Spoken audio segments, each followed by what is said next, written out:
There is a quiet kind of person who doesn't always belong in the noise of the world. They move gently, listen more than they speak. They watch the way light touches a room and wonder how time keeps changing everything. They pause before they answer, not from uncertainty, but because 10 different meanings move through their mind all at once. They are the deep thinkers, the ones who live mostly in the landscapes of thought, who can take a single moment and turn it into an entire universe. Inside themselves, thinking for them is not a habit, it is breathing. It is how they make sense of being alive. They don't just see a tree. They see how it anchors itself in the earth, how it bends toward light, how its branches reach for something they recognize but cannot name. They see themselves in everything. The world for them is full of mirrors. To understand them, you must see the tension between their inner world and the outer one, while others move quickly, reacting. Deep thinkers move slowly, observing where most speak to fill silence. They listen for what silence is trying to say. They crave conversations that mean something. They long to go beneath the surface into the quiet questions most people rush past. What are we doing here? What makes a moment real? What does love mean when no one is looking? They have what psychologists call high introspection, an endless turning inward. They analyze not only what happens around them, but what it awakens inside them. Their thoughts run through the brain's hidden network that lights up when the mind drifts toward memory and imagination. Their mind is a storm of connections, weaving possibilities, reflecting endlessly. And yet that same gift can be isolating, because while others move through life, acting they are watching, noticing, remembering, weighing the shape of things. Sometimes they stay silent and people mistake that for distance, but silence for them is depth. They are not detached, they are diving deep. When they love with thought, with awareness, with presence. They see what words cannot carry. They hear emotion in tone. They notice what is unsaid. They can sense tension before it breaks, because empathy and perception live side by side in their mind. They are not trying to be mysterious. They are trying to be accurate. They search for the truest version of what they mean. But depth is heavy. The same awareness that gives them insight also gives them the weight of everything they notice. They replay moments wondering what they revealed about who they were. They study the small turns in memory as if truth hides there. It is not insecurity, it is a search for meaning. They live in layers. Every thought carries another beneath it. They cannot stop until they reach the roots of a feeling, even if the roots have no end. They think about thinking itself, a kind of meta-cognition that never switches off. They watch their own mind like a mirror within a mirror, and in that reflection they see beauty and flaw. At once they see everything too clearly. They ask not only what they want, but why they want it, what longing means, what it hides, what it reveals. They can almost hold emotions in their hands, turning them like fragile glass, trying to understand the light inside. But sometimes they forget that not everything must be understood. Some things must only be felt. They learn that presence is another form of wisdom. Often they are alone, not because they are lonely, but because solitude is the air they breathe. They need quiet to untangle what others never notice. They walk slow, they stare out windows, they find galaxies in still water. They reset in silence. They feel deeply while appearing calm.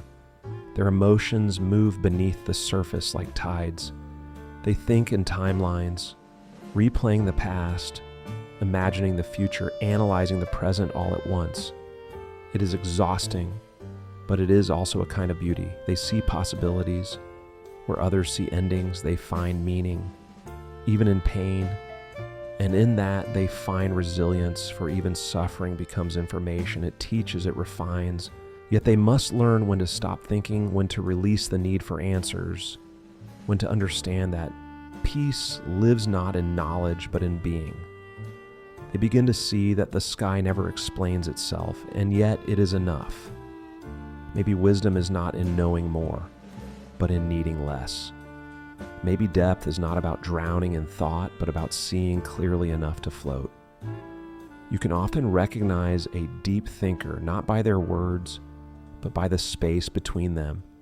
That pause is not hesitation, it is precision. They are aligning feeling with language. They know that words shape reality, and so they speak carefully. They hear tone, subtext, and silence. They read emotion like a second language. They are detectives of meaning, scanning for what is real. It is not magic, it is attention. And once they start seeing clearly, they cannot unsee. They notice how people hide behind words, how laughter can mask pain, how society loves happiness but fears honesty. They see that perfection is an illusion built to protect us from truth. When you see that much, you stop craving approval. You start craving authenticity. That is why deep thinkers are drawn to art, to writing, to long walks, to the still places where thought can breathe. They need space to unfold without judgment. But even they grow tired of their own minds. 10 radio stations play at once. Memories, questions, ideas, hopes the mind becomes loud even in silence, especially in silence, because silence amplifies everything inside. And so they think again and again, not from negativity, but from the hunger to resolve. But not every question has an answer, and that can be their hardest lesson. Thinking confirms their existence, but sometimes it consumes it. They can analyze love until it feels mechanical. They can study fear until it loses shape. They can understand emotion so deeply that they forget to feel it. And when they finally learn balance, when they let thought serve feeling instead of replace it, they become extraordinary bridges between logic and empathy, intellect and intuition. They see the flaw and still choose compassion. They see pain and still choose to love. That is wisdom, not just intelligence. They do not see people as good or bad. They see stories. They understand that everyone is made of hidden battles, of moments that changed everything. They forgive easily, but forget rarely. They carry lessons like small stones in their pockets, worn smooth by time. Sometimes they seem melancholic, but it is not sadness, it is awareness.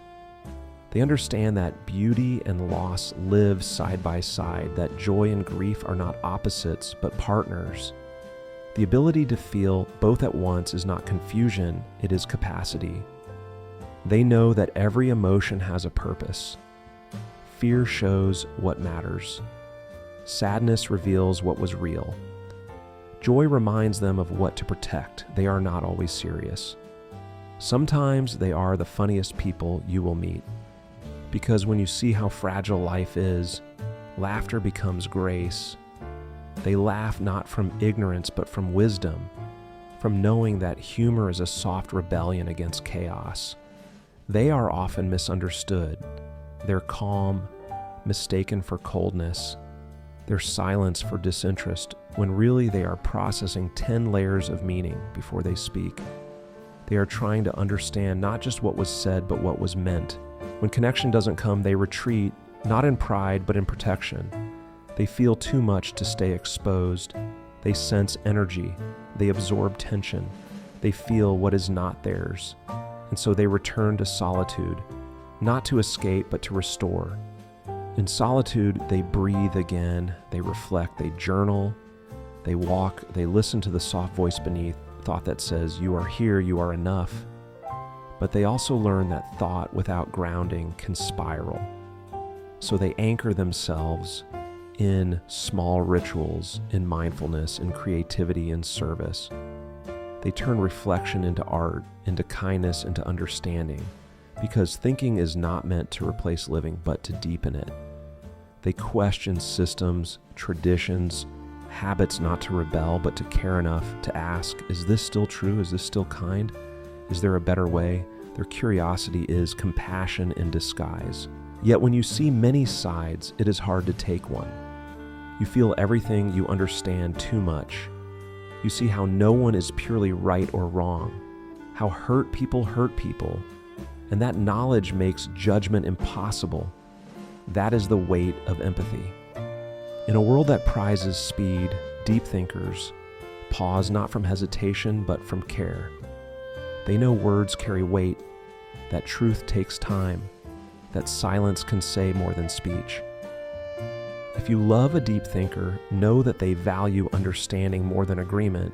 They do not need you to think like them. They only need you to think with them. Curiosity is their language. Love is their attention. They remember what you say. They notice what you don't. They open slowly because trust is sacred. They test for depth before they dive. And when they do open, it is not halfway. It is all the way they love with their whole mind and their whole heart. And maybe the greatest lesson for them is this, that meaning is not something you find. It is something you create. That peace is not in answers. It is in presence. That the world does not need to be solved to be beautiful. So they breathe, they let go. They look at the sky without needing to name it. They float in the quiet between thoughts and realize that depth was never about how far they could go, but about how clearly they could see. They begin to understand that stillness too can be intelligent, that silence can be its own language, that simplicity can hold the same depth as philosophy. And in that moment, the deep thinker becomes something else. Not someone lost in thought, but someone at peace with it. Someone who can think and feel at once without drowning in either. Someone who finally realizes that the mind's true purpose is not to explain life, but to experience it. And in the soft rhythm of that understanding, they find what they were searching for all along, a quiet truth that does not need to be spoken, but can be felt in the spaces between words.